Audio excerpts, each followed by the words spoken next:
दोस्तों, आज हमारी कहानी का शीर्षक है असफलता से सफलता की कहानी, एक आगे बढ़ने का संघर्ष। तो कहानी शुरू करते हैं। एक समय की बात है, एक छोटे से गांव में एक लड़का था जिसका सपना था कि वह बड़ा होकर अपने परिवार का नाम रोशन करेगा, परंतु उसके सपनों को पूरा करने के लिए उसे अनेक मुश्किलों का सामना करना पड़ा। वह बहुत मेहनती और उत्साही था। वह हमेशा अपने लक्ष्य की दिशा में बढ़ता रहता और किसी भी समस्या से हार नहीं मानता था।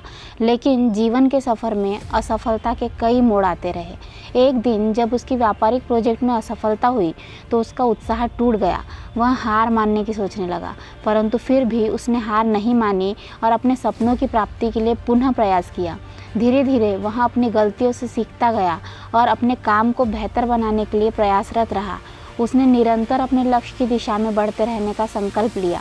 अंत में उसकी मेहनत और लगन ने उसे सफलता की नई ऊंचाइयों तक पहुंचाया। उसने अपने व्यवसाय में महत्वपूर्ण कदम उठाए और अपने सपनों को हकीकत में बदला।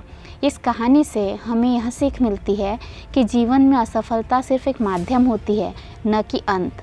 हमें हार नहीं माननी चाहिए, बल्कि हर बार उठ खड़े होना चाहिए और पुनः प्रयास करना चाहिए। यह कहानी हमें यह भी सिखाती है कि मुश्किलों का सामना करना हमें मजबूत बनाता है और हमें अपने लक्ष्यों की प्राप्ति में सहायता करता है। अतः हमें कभी भी अपने सपनों को छोड़ने की इच्छा नहीं करनी चाहिए, बल्कि हमेशा प्रेरित और उत्साही रहना चाहिए। इस कहानी को सुनकर हमें अपने सपनों की प्राप्ति के लिए पुनः प्रेरित होना चाहिए और हमेशा मेहनत और लगन से काम करना चाहिए। यह हमें यह भी याद दिलाती है कि सफलता का सच्चा राज उत्साह और अटल आत्मविश्वास में निहित होता है। अपने सपनों की प्राप्ति के लिए किसी भी मुश्किल से पीछा न छोड़े, बल्कि उसका सामना करें।